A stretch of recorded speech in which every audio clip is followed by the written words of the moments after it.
یہ صدی ہے قوموں کی آزادی کی، اور یہ صدی ہے افریقہ کی آزادی کی۔ آج ہم گفتگو کریں گے افریقہ کی آزادی کے اوپر۔ اچھا سلمان صاحب، آپ دیکھیں کہ افریقہ کے اوپر ہر وقت ہمارے ذہنوں کے اندر جو سوال ابھرتے ہیں وہ یہ ابھرتے ہیں کہ یہ غلام نیشنز ہیں، قومیں ہیں، جس کو کئی صدیوں کا تعلق رہا ہے، خاص کر امریکہ کے ساتھ 200-300 سال ہو گئے ہیں ان کا تعلق جو ہے وہ غلامی کا چل رہا ہے، اور اب ہم یہ دیکھنے جا رہے ہیں کہ اب چائنا کا انفلوئنس بھی ایون یورپ کے ساتھ بھی وہاں بڑھ رہا ہے، ایون کہ یورپ کے ساتھ چائنا کا جو بڑھتا ہوا انفلوئنس ہے وہ بھی ہم دیکھ رہے ہیں کہ افریقہ میں بہت سا ہو رہا ہے۔ بالکل ٹھیک بات ہے، آپ نے بالکل ٹھیک کہا ہے۔ افریقہ، یونائٹڈ اسٹیٹس آف افریقہ، لوگ یونائٹڈ اسٹیٹس آف امریکہ کو بھول جائیں میں گے۔ نے اسی لیے تو اپنے شروع میں کہا ہے نا کہ یونائٹڈ اسٹیٹ آف افریقہ، کیونکہ اب افریقہ کے جتنے ملک ہیں وہ سارے ہی اس پہ بحث کر رہے ہیں کہ ہم جو ہے امریکہ کے چنگل سے نکلیں گے کیسے۔ چنگل سے بہت حد تک وہ نکل چکے ہیں۔ آپ کو یہ ہمیں یہ جان کر حیرت ہوگی، it's a well known fact. پچھلے دنوں چائنا میں ایک سمٹ ہوا، امریکہ میں بھی ایک سمٹ ہوا، جس میں دونوں نے چائنیز لیڈرشپ نے اور امریکن لیڈرشپ نے افریقن جو نیشنز ہیں ان کے سربراہان کو مدعو کیا، وہاں پر بات چیت ہوئی۔ لیکن یہ جو تعلق ہے نا، سب سے پہلے ہم بات کر لیتے ہیں افریقہ کا ریلیشن شپ ویسٹ کے ساتھ کیسا رہا ہے۔ افریقہ کا ریلیشن شپ وہی رہا ہے ایک تناظر سے جو انڈین سب کانٹیننٹ کا یورپ کے ساتھ رہا ہے یا ایشیا کا ویسٹرن کنٹریز کے ساتھ رہا ہے۔ دیکھیں،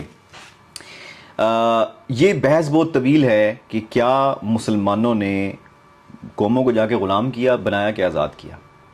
بحث موجود ہے نا، کہتے ہیں یہ جو اورینٹلسٹ ہیں، مستشرقین جو ہیں، انہوں نے بہت سارا لٹریچر لکھا کہ تلوار کے زور پہ اسلام پھیلا، اور مسلمانوں نے بھی مختلف ملکوں میں جا کے حکومتیں بنائیں اور ان کو انسلیو کیا، ان کے ریسورسز کو یوز کیا۔ یہ بحث انڈیا میں مغلوں کے حوالے سے بھی ہو رہی ہے، وہ ان کو امپیریلسٹ کہتے ہیں کہ مغل بھی امپیریلسٹ تھے، رائٹ ونگ لوگ ایسے ہی یہ بحث اپنی جگہ، یہ بہت طویل بحث ہے، ہم اس کا غلط سمجھتے ہیں اس بات کو، ایسی بات نہیں ہے۔ کیونکہ غلامی کی اصل بات یہ ہے کہ غلامی یہ ہوتی ہے کہ کسی ملک کے ریسورسز کو اس کے خلاف استعمال کرنا، یا جبراً اس کے اوپر رول کرنا۔ یہ جو رول ہے ویسٹ کا افریقہ کے ساتھ ریلیشن شپ سلیوری کا، دو اینگل پہ رہا، ایک پر نہیں رہا۔ ایک تو یہ کہ وہاں پہ جا کے براہ راست قبضہ کرنا، کسی ایریے پر فرینچ بیٹھے ہوئے ہیں، کسی ایریے پر جرمنز بیٹھے ہوئے ہیں، کسی ایریے پر برٹش بیٹھے ہوئے ہیں۔ جرمنی کی جو وار ہے، سیکنڈ ورلڈ وار، اس میں باقاعدہ مصر کے فرنٹ پہ لڑائی ہوئی جرمن فوجوں کی اور انگلش فوجوں کی۔ اچھا، جنرل رومیل جو بڑا، جس کو ڈیزرٹ فاکس بھی کہتے ہیں، وہ وہاں پر لڑا مصر کے فرنٹ کے اوپر۔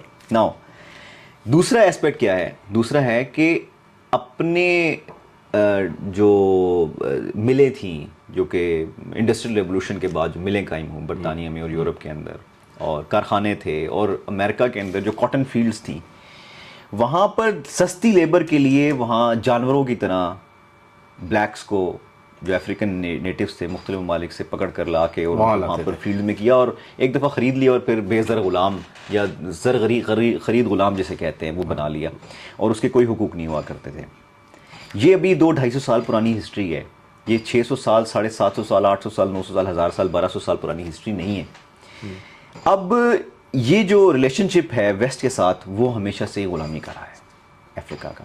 اچھا، آپ نے ایک بات کی ہے، آپ نے کہا انٹروڈکشن سے پہلے، آپ مجھ سے جب ہم بات کر رہے تھے تو آپ نے کہا تھا کہ افریقہ کے جب ہم سوچتے ہیں ہمارے ذہن میں کیا تصور آتا ہے؟ افریقہ کے اندر جو ہمارے ذہنوں میں جو بات آتی ہے وہ سب سے پہلے ذہن یہ آتی ہے کہ یہ وہ غلام قومیں ہیں جن کے پاس کھانے کے لیے 2 وقت کی روٹی بھی نہیں ہے، ٹھیک ہے؟ تو اب آپ بتائیں کہ دنیا میں اس وقت جو امیج افریقہ کا بنا ہوا ہے، ایک تو میں ایک اور پراسپیکٹ میں بھی ہم بات کبھی کرتے ہیں کہ ان کے اندر آپ نے کہا نا کہ غلامی کے حوالے سے تحریک اٹھنے کے اوپر آ رہی ہیں۔ آپ دیکھیں کرنل قذافی کے حوالے سے، جو واحد ان کا ایک لیڈر تھا، جو ان کا لیڈر ان کو پروٹیکٹ کیے ہوا تھا اور دنیا میں افریقہ کی جو آواز کو بلند کیے ہوا تھا، ٹھیک ہے، انہوں نے اس کو بھی قتل کروا دیا، مار دیا۔ اب وہاں افریقہ کے پاس تو لیڈرشپ تو رہی نہیں۔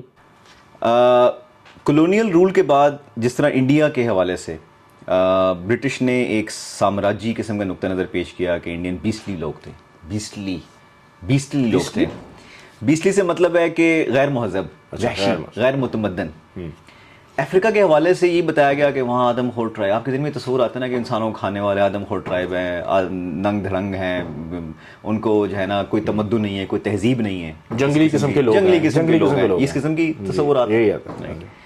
اچھا، دوسرا یہ تصور تو میڈیا کے ذریعے سے پیدا کیا گیا ہے. آج تک تو جو افریقہ کی تہذیب ہے، جو تمدنی روایات ہیں وہاں کی، ان کو تو ڈسکور نہیں کیا گیا. دوسری بات، یعنی کہ جو امیج سوری آپ کی بات کو کاٹ رہا ہوں، کہ جو امیج میڈیا میں ہمیں دکھایا جا رہا ہے وہ وہاں کے ان ٹرائبس کا ہے جو جنگلوں میں رہ رہے ہیں، یا سارا کچھ ہمیں جو دیکھنے میں ملتا ہے ٹی ویز میں، یہ ان لوگوں کی بات کریں، یہ ان کی مہذب جو معاشرے ہیں وہاں وہ ہمیں نہیں پیش کیا جاتا. ایک پکچر ایک طرف سے پیش کی جاتی ہے، یہ کہنا چاہ رہے ہیں. اگر آپ دیکھیں، اگر آپ آدم خور ہونا غیر متمدن ہونے کی نشانی ہے، تو وائٹ سے بڑا آدم خور کون ہے؟ ہاں، انسانوں کو کھانے کے مختلف طریقے ہیں نا. جی ہاں. ایک ان کی محنت کے ذریعے سے ان کو کھانا، اور پھر یہ کہنا کہ افریقہ میں قبائل ہیں جو انسانوں کو کھاتے ہیں، یہ تو وہاں کے ٹریولرز نے ایک سٹوریز مرتب کی ہیں. ہوں گے کچھ لوگ ایسے، ہوں گے کچھ جو کام کرتے ہوں گے کچھ لوگ، لیکن وہ اگر ڈیپ ڈاؤن افریقہ کے اندر کہیں دور دراز کسی کونے خدرے میں ایسے لوگ، آج انڈیا کے کچھ جنگل ایسے ہیں جس میں ایسے لوگ موجود ہیں، امیزون کے علاقے ایسے ہیں جس میں ایسے ابتدائی دور کی زندگی گزار رہے ہیں جو کہ ٹیکنالوجی سے بالکل دور ہے. اصل گفتگو یہ نہیں ہے. اصل گفتگو یہ ہے کہ 250 سال کے اگر یہ 20 لوگوں کے اوپر اقتدار تھا یورپ کا، تو کیا انہوں نے ان کو متمدن بنا دیا؟ 250-300 سال کا اگر آپ تمدن آپ کے پاس ہے، آپ 250-300 سال ان کے اوپر حکمران رہے براہ راست، تو آپ ان کو متمدن بنانے میں کامیاب؟ بہت بڑا سوال ہے. نمبر 1. نمبر 2 جس کا جواب نفی میں ہے. نمبر 2، ایک تصویر شائع ہوئی تھی، ایک ویسٹرن فوٹوگرافر تھا اس نے، اور وہ تصویر بہت مشہور ہے، آن لائن آپ کو مل جائے گی بڑے آرام سے.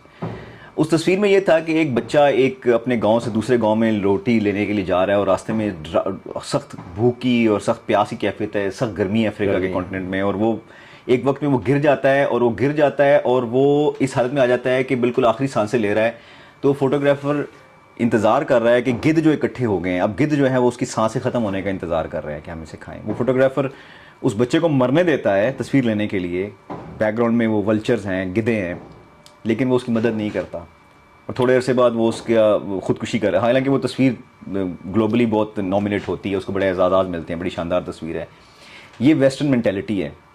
یہ ہے، اگر آپ نے سم اپ کرنا ہے تو دس از دا ویسٹرن مینٹیلٹی ان افریقہ. یہ ہر نیشن کے ساتھ رہا، لیکن افریقہ کے ساتھ پرابلم کیا رہا کہ افریقہ میں چونکہ سماج کا ڈھانچہ بڑی ابتدائی نوعیت کا تھا، وہاں پہ کسی قسم کی، جس طرح ہندوستان میں ایک اعلیٰ تمدن، اعلیٰ تہذیب تھی، لوگوں کا اکٹھا ہونا، لوگوں کو اکٹھا کرنا، ان کے اندر ایک سوچ فکر پیدا کرنا، چائنا جیسے ملک کے اندر یہ کرنا وہ پاسبل نہیں تھا.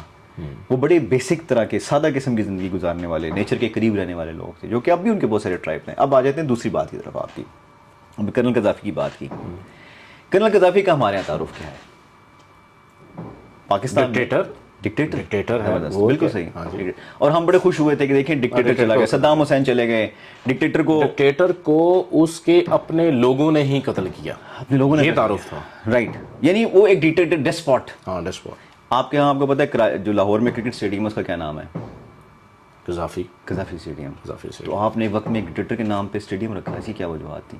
وجہ اس کی جو بھی ہو، وہ ایک پولیٹیکل سچویشن بن جائے گی. ہم بات کریں افریقہ کے اوپر، اس لیے ہم فوکس کرتے ہیں. ہماری اپنی منافقت اس لحاظ سے، وہ میڈیا کی وہ الگ ہے، اس سے بہت ساری بات ہو سکتی ہے، لیکن اس کا نقصان میں آپ کو بتاتا ہوں. اچھا، وجہ کیا بنی کرنل قذافی کو یا امریکہ لیڈ کولیشن نے کیوں شہید کیا؟ رائٹ،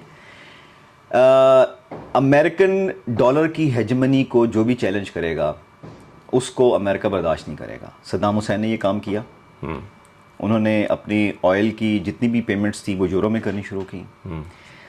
اور کرنل قذافی وہ مرد تھا، دنیا کا پہلا مرد تھا، دنیا کا پہلا، خالی لیڈر نہیں. واقعی اس نے ایسی زبردست اسکیم پلان کی کہ گولڈ بیک دینار کرنسی جو کہ افریقہ میں، پورے افریقہ میں یوز ہونی تھی، اور لیبیا نے افریقہ کے لیڈر ہونا تھا، ایک مسلمان نے ہونا تھا افریقہ کے لیڈر، ایک مسلمان ملک نے ہونا تھا. یعنی کہ اپنی currency gold back currency launch کرا تھا، اور اس کے لیے ٹنز اینڈ ٹن، 140 ٹن غالباً، اگر میں غلط نہیں ہوں تو وہ گولڈ وہ الگ سے مختص کر چکا تھا بڑی سیکریٹیولی.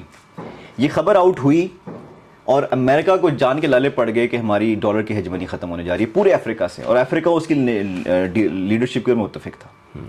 آج افریقن لیڈر کہتے ہیں کہ ہمارے لیڈر معمر قذافی کو آپ لوگوں نے مار دیا. آپ نے سائڈ پہ کر دیا. اچھا آج یہ ان کے یس دے اون ہم, دے اون ہم, وی ڈونٹ اون ہم. ہم اس کو اون نہیں کرتے کیونکہ ہمیں امریکہ کا غلام لوگ چاہیے, آزاد لیڈر نہیں چاہیے نا. پھر کیا ہوا, اب جب آپ نے کرنل قذافی کو ریموو کر دیا, اس کے آئل ریزرو پہ آپ جا کے بیٹھ کے گولڈ کے ریزروز کو آپ نے قبضہ کروا دیا, اب وہاں پہ ویکیوم لیڈرشپ کا پیدا ہو گیا نا. ایسے ہی اور کوئی لیڈرشپ وہاں دی نہیں انہوں نے, چائنا نے فل کر دی. اچھا چائنا نے فل کر دی. وہاں پہ جا کے انہوں نے انویسٹمنٹ شروع کر دی. وہاں پہ جا کے انہوں نے افریقن ملکوں کو قرضے دینے شروع کر دیے. جب قرضے دینے شروع کر دیے تو انہوں نے اس کو نام دیا ہے ویسٹرن ممالک نے کہ ڈیٹ ٹریپ ہے. ڈیٹ ٹریپ ہے. ڈیٹ ٹریپ کیا ہوتا ہے کہ آپ مجھے جتنی میری ضرورت ہے اس سے زیادہ پیسے دیں, میں اس کو خرچ کر دوں اور پھر میں آپ کے پاس دوبارہ واپس آؤں اور آپ اپنی شرائط پر دوبارہ قرضے دیں اور میں ایسا ایسا آپ کے ملک پر قابض ہوتا جاؤں کہ جی اب آپ مجھے ایئرپورٹ بھی گروی رکھ دیں, اب آپ اپنی فلانی چیز گروی رکھ دیں, اب آپ مجھے کوئی اور ریسورس دے دیں. یعنی کہ جو ہمارے ساتھ ہو رہا ہے ایگزیکٹلی ہو چکا ہے آئی ایم ایف کے ذریعے سے. اس کا مطلب ہے کہ امریکہ اور یورپ سے نکل کر جو افریقہ ہے وہ اب چائنا کی غلامی میں جا رہا ہے.